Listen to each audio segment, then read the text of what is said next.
All right, Dan, see you shortly. Thank you. Authorities believe someone working for the Orleans Parish Sheriff's Department may have helped 10 jail inmates escape overnight. Only one's been caught so far. 9 are still fugitives. At least one of those fugitives is a convicted murderer. Fox's Bowen Kodrovic is live in New Orleans in the Orleans Parish with the very latest from there. Bowen. Hi, Steve. Well, we know at least 1 out of the 10 inmates are now back in custody. And this all started early this morning during a routine roll call at the Orleans Parish Jail when officers noticed that multiple inmates were missing. And here they are, and some of these men are facing violent charges like murder and armed robbery. Officials say it took about 7 hours after the inmates escaped before anyone noticed. Now, local, state, and federal law enforcement agencies are working to find the remaining 9 inmates who are still on the loose. This is a picture of the hole in the jail where the inmates made their escape. Written above that hole shows "too easy, we innocent," and some profanity written on the wall next to the hole. The hole was broke open behind a toilet. And Orleans Parish Sheriff Susan Hudson says toilets cannot be removed from the inside of the cell. She believes the inmates likely had help from someone within the sheriff's department.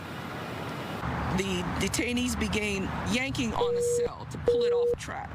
After breaching a wall behind a toilet in the jail, and based on video surveillance, they were seen exiting a door on the docks where we normally bring in supplies, scaling a wall, and running across the interstate shortly thereafter.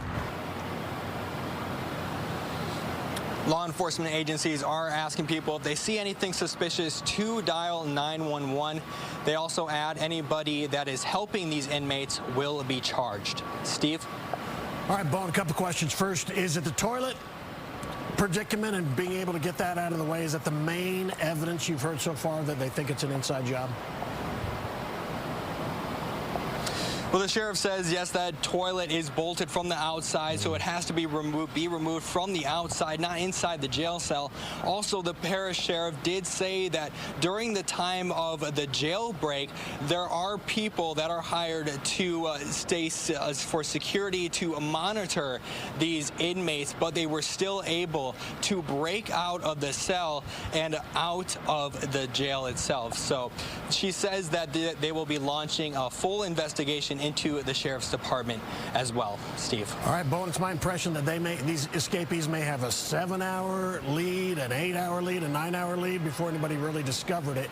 That's plenty of time to drive to the Dallas-Fort Worth area or many, many other places. Do they have any idea at all? Are they warning folks within that amount of escape route that they could be in their area? So are they doing any of that at this point?